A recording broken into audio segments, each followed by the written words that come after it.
The first time I saw Ethan Caldwell, he was drowning in a sea of champagne flutes and flashing cameras. His perfect smile a mask I could see through from across the room.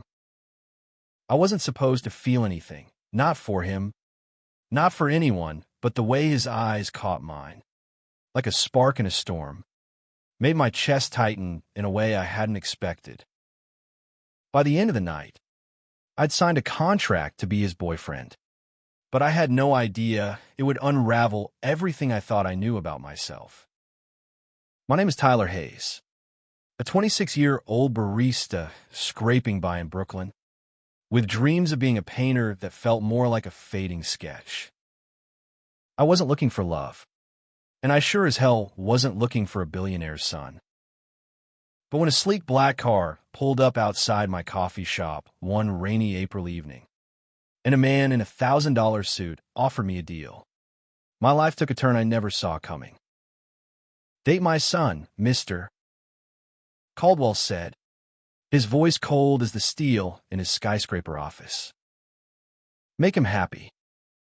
6 months, $1 million. I laughed at first, thinking it was a prank. But the contract in his hand was real, and so was the desperation in his eyes. Ethan, his only son, was spiraling, partying too hard, dodging the family legacy, and refusing to settle down. I was the fix, the hired help to pull him back from the edge. I should have said no. I had no business playing pretend with someone like Ethan Caldwell, the golden boy of Manhattan's elite, whose face graced tabloids and whose name opened every door in the city. But the money wasn't just a number, it was a lifeline. My mom's medical bills were piling up. My art supplies were gathering dust. And my tiny apartment's rent was a monthly gut punch. So I signed, promising myself I'd keep it professional. No feelings, no complications. Just a job. The first meeting was at a rooftop gala in Midtown, the kind of place where the air smelled like money and ambition. I wore a borrowed suit that felt like a costume, my palms sweaty as I scanned the crowd for Ethan. When I found him, leaning against the bar with a glass of whiskey and a smirk that could stop traffic, I froze. He was breathtaking tall, lean, with dark hair that fell just right and eyes that seemed to see through the glitz around him. "You must be the new guy," he said, his voice low and teasing, like he already knew my secret. I stammered something about being a friend of a friend, but his raised eyebrow told me he wasn't buying it. We talked for hours that night, the city lights sprawling below us like a canvas of stars. Ethan was sharp, funny, and guarded in a way that made me want to peel back his layers. He didn't trust easily, and I could tell he was testing me, probing for cracks in my story. I stuck to the script, charming, attentive, the perfect date. But when he laughed, really laughed, at one of my dumb jokes about overpriced coffee, something shifted. It wasn't supposed to feel real. Over the next few weeks, we fell into a rhythm. I'd meet him at gallery openings, charity dinners, or quiet bars where he'd ditch his entourage. I played the part, holding his hand, laughing at his quips, letting him lean into me when the cameras weren't looking. But the lines started blurring. The way his fingers brushed mine when he passed me a drink, the way he'd look at me like I was the only person in the room, it was dangerous. I reminded myself of the contract, of the money, of my mom's hospital bed. This was a job, not a love story. Yet Ethan wasn't what I expected. He wasn't just a spoiled rich kid. He was restless, haunted by his father's expectations and a legacy he didn't want. "They think I'm a disappointment," he told me one night, staring out at the Hudson River, his voice raw. I'm not cut out to run an empire. I wanted to tell him he didn't have to be, that he was enough. But the words caught in my throat. I wasn't supposed to care. By the end of the first month, I was in trouble. I catch myself smiling at his texts, replaying our conversations in my head, sketching his face in my notebook when I couldn't sleep. The contract said 6 months, but I was already dreading the end. Ethan didn't know the truth, and every moment we spent together felt like a lie I was building on borrowed time. How do you tell someone you're falling for them when they think you're only there because you want to be? One night, after a quiet dinner at his penthouse, he kissed me. It was soft, tentative, like he was afraid I'd pull away. I didn't. I couldn't. His hands cupped my face, and for a moment, the world was just us, no contracts, no money, no lies. We pulled back. His eyes searched mine, and I saw something there I hadn't before, vulnerability. "Why do you feel so real?" he whispered. My heart sank. I wanted to tell him everything, to confess the deal, but fear stopped me. What if he hated me? What if this, whatever it was, crumbled? That kiss changed everything. I was no longer just playing a part. I was falling hard, and the weight of the secret I carried was crushing me. Ethan deserved better than a hired boyfriend, but I wasn't sure I could let him go. The weeks that followed the kiss were a blur of stolen moments and growing guilt. Ethan and I were inseparable, our fake relationship blooming into something I couldn't control. We'd wander through Central Park, his arms slung casually over my shoulders, or share late-night pizza in his penthouse, laughing over stupid reality TV shows. Every touch, every glance, felt like a brushstroke on a canvas I was terrified to finish. I was painting a picture of us, but the contract loomed like a shadow, threatening to erase it all. Ethan was opening up more, letting me see the cracks in his polished exterior. One night, sprawled on his couch with a half-empty bottle of wine between us, he told me about his mother. "She left when I was 10, he said, his voice barely above a whisper. Said she couldn't handle Dad's world. I haven't seen her since." His eyes were distant, like he was staring at a memory he couldn't reach. I wanted to hold him, to tell him he wasn't alone, but the weight of my deception kept me silent. How could I comfort him when I was lying to his face? Mr. Caldwell, Ethan's father, kept tabs on us. He'd call me into his office every few weeks, his cold gaze dissecting my every word. "You're doing well, Tyler," he'd say, sliding an envelope of cash across his desk as a bonus. I hated taking it, but I needed it. Mom's treatments weren't getting cheaper. Each meeting reminded me of the deal. I was a hired hand, not Ethan's boyfriend. But every time I left that office, I felt dirtier, like I was betraying the one person who made me feel alive. Ethan started noticing my unease. "You okay, Ty?" he'd ask, his brow furrowing when I dodged the question. I forced a smile, changed the subject, but the lies were piling up. One evening, at a jazz club in Harlem, he caught me off guard. The music was low, the air thick with cigarette smoke and bourbon. He leaned close, his breath warm against my ear.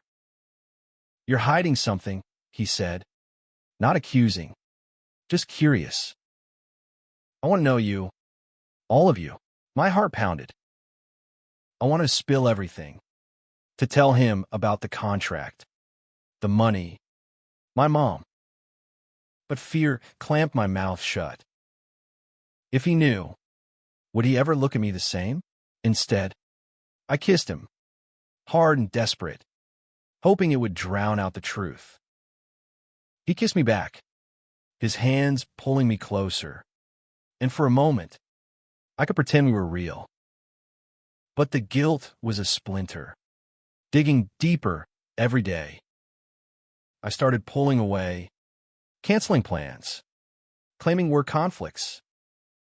Ethan didn't push, but I could see the hurt in his eyes, the questions he didn't ask. I hated myself for it, but I didn't know how to stop. Then came a night that almost broke us. We were at a charity auction in the Hamptons, surrounded by people who treated Ethan like a trophy. I was on edge, the contract's deadline creeping closer, for months left. Ethan was charming as ever, but I could tell he was restless, his smiles forced. After one too many glasses of champagne, he pulled me onto the balcony, away from the crowd. "What's going on with you, Tyler?" he demanded, his voice sharp. "One minute you're here, the next you're a ghost. If you don't want this, just say it." I froze, my throat tight. I want to tell him I was in love with him, that I'd never wanted anything more. But the truth was a wall between us. "It's not that," I managed, my voice cracking. "It's complicated." His eyes narrowed, searching mine. "Then uncomplicated," he said. "I'm falling for you, Tyler. Don't make me do it alone." My chest ached. He was falling for me, and I was falling apart.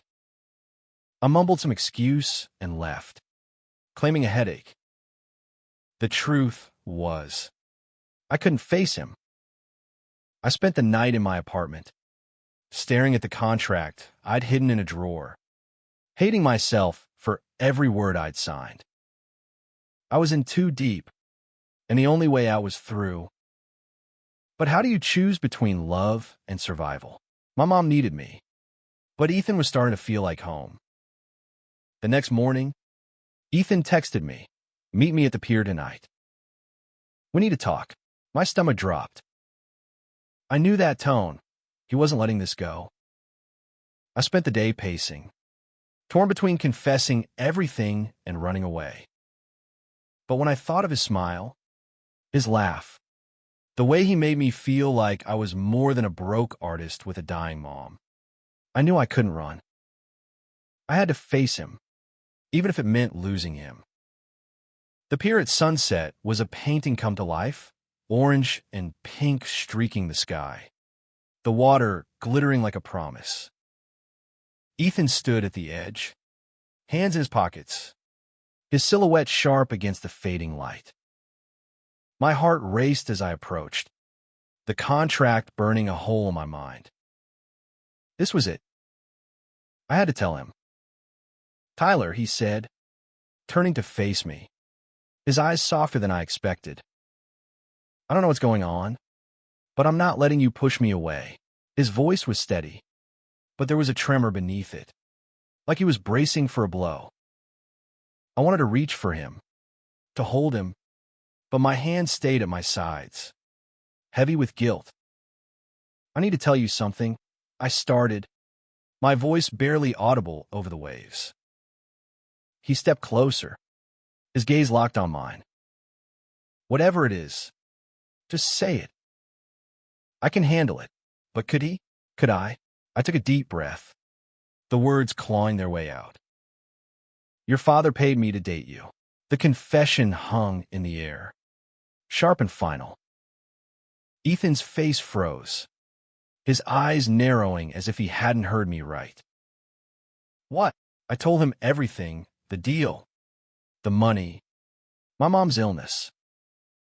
My voice broke as I explained how I'd taken a job to survive, how I never meant to fall for him. "It started as a contract," I said, tears stinging my eyes. "But it's real now. Ethan, I love you." He stared at me, his expression unreadable, and for a moment, I thought he'd walk away. Instead, He laughed. A bitter, hollow sound. You love me, or you love the paycheck? His words cut deeper than I expected. It's not like that, I pleaded. I didn't plan this. I didn't want to hurt you. He shook his head, stepping back. You lied to me, Tyler. Every kiss, every moment, was it all part of the act? I tried to reach for him, but he pulled away, his eyes blazing. Don't. Just don't. He turned and walked away, leaving me alone on the pier, the weight of my betrayal crushing me. For days, he didn't answer my calls or texts. I threw myself into work, painting furiously to drown out the ache.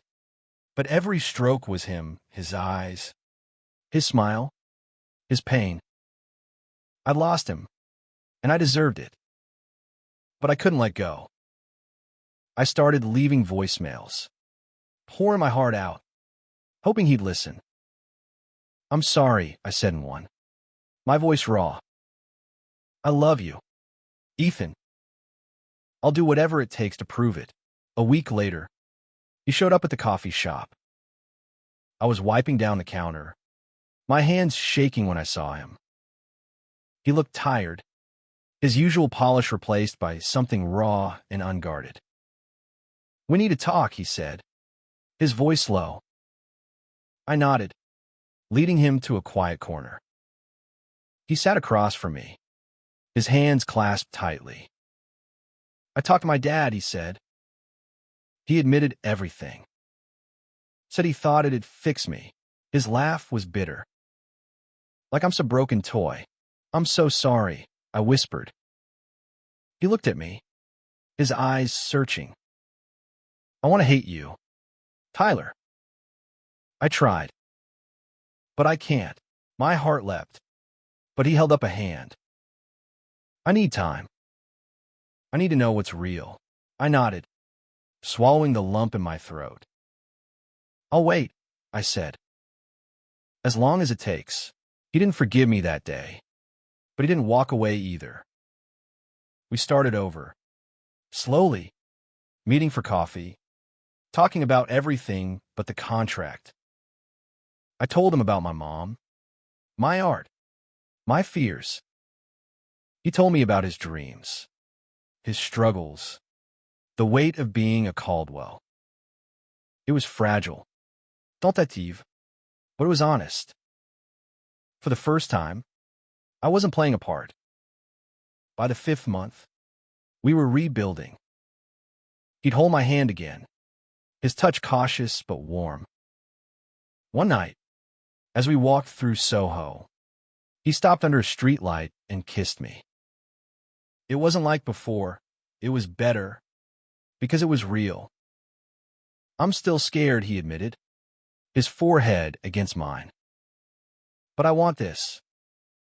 I want us. I smiled, tears in my eyes. Me too. Rebuilding with Ethan was like learning to paint on a canvas that had been torn. Every moment was delicate. Every word weighed with the past. But we were trying, and that was enough.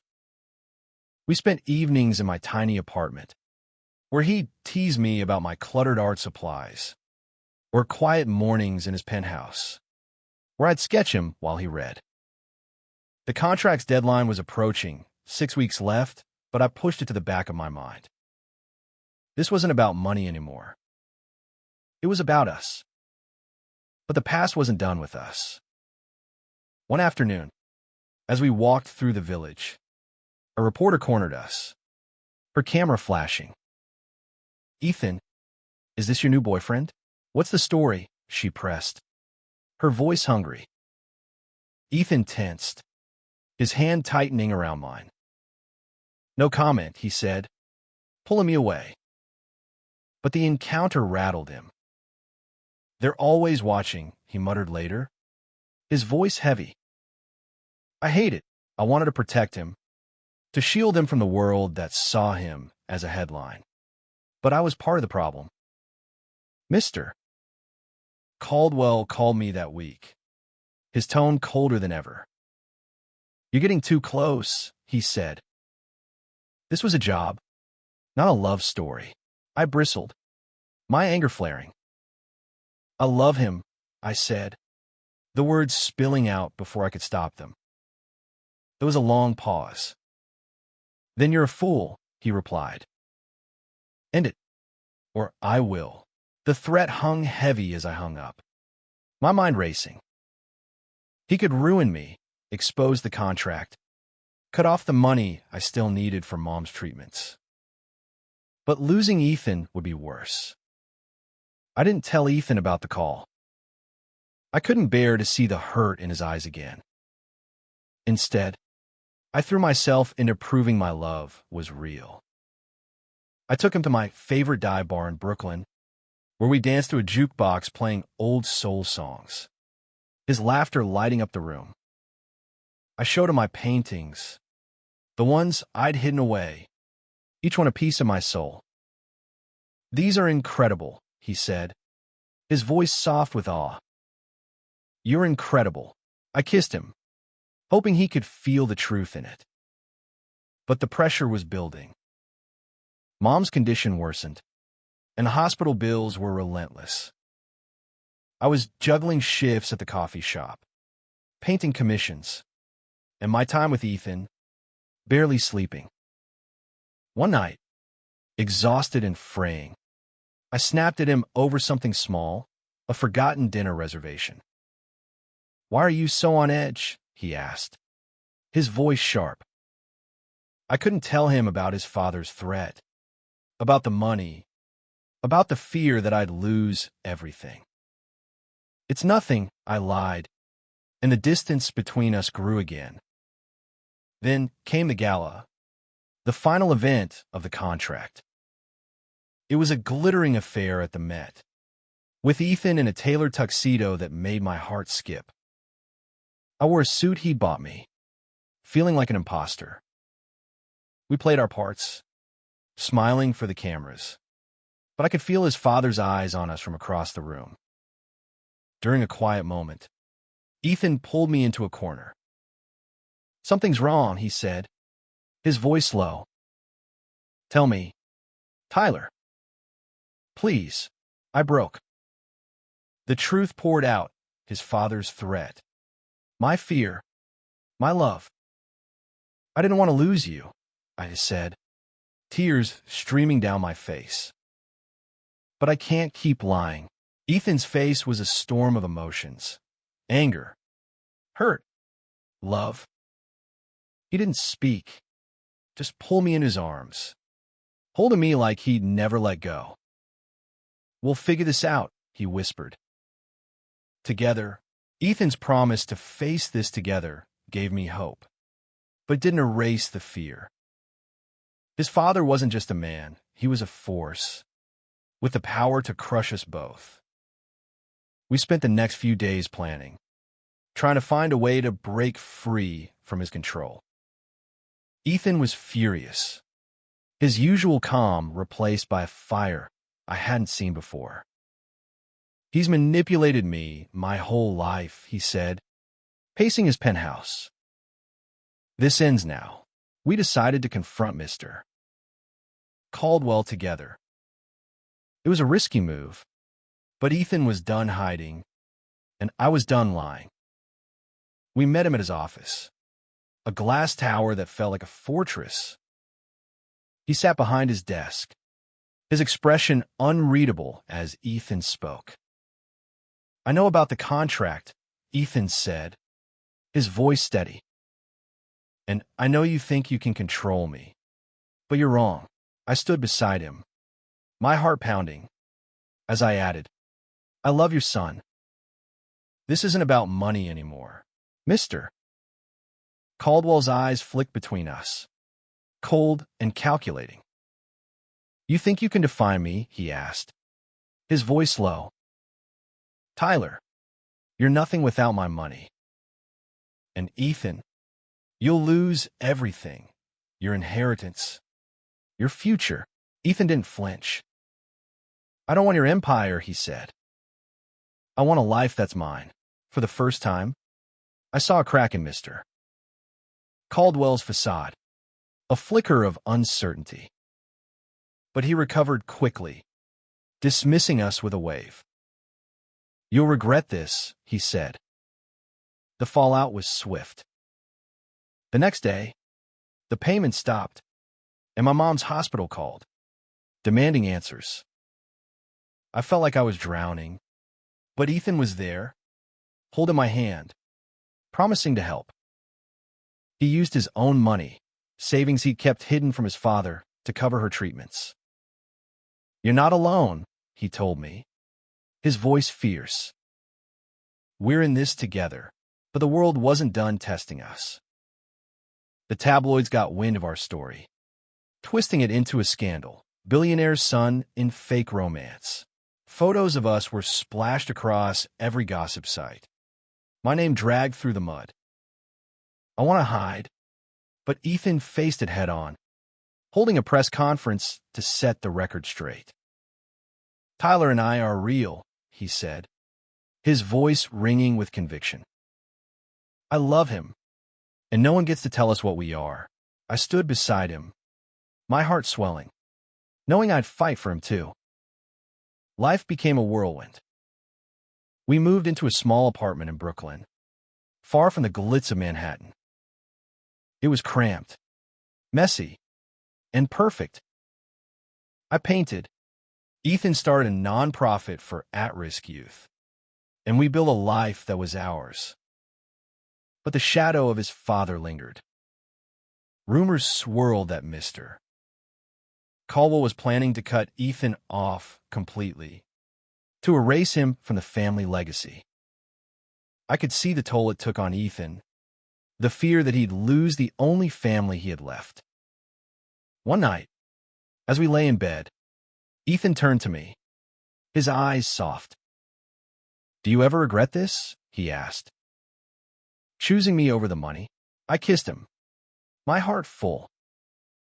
"Never," I said. "You're worth more than anything." He smiled, but I could see the doubt lingering. I vowed to prove to him, every day, that he was enough. The final month of the contract came and went, but our fight wasn't over. Mr. Caldwell made good on his threat, cutting Ethan out of his will and freezing his accounts. The press had a field day, painting Ethan as a reckless rebel and me as a gold digger. But we held on, building a life from the ground up. My mom's health stabilized, thanks to Ethan's help, and I started selling my paintings, small victories that felt like miracles. Ethan threw himself into his nonprofit, pouring his heart into helping kids who felt as lost as he once did.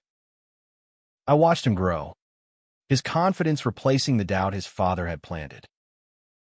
But the pain of his father's rejection lingered. "He's my dad," Ethan said one night, his voice breaking. "How do you stop loving someone who doesn't love you back?" I didn't have an answer, so I held him, letting him grieve the family he'd lost. Then came the letter. It was from Mr.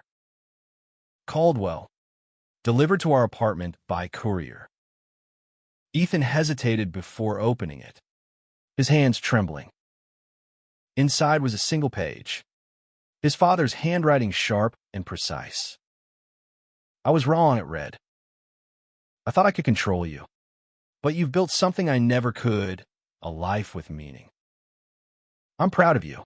There was no apology, no promise of reconciliation, but it was enough. Ethan cried, and I held him, feeling the weight of years lift from his shoulders. We decided to celebrate, not the letter, but us. We went to Central Park, where it all began, and stood under the same tree where we'd shared our first real moment.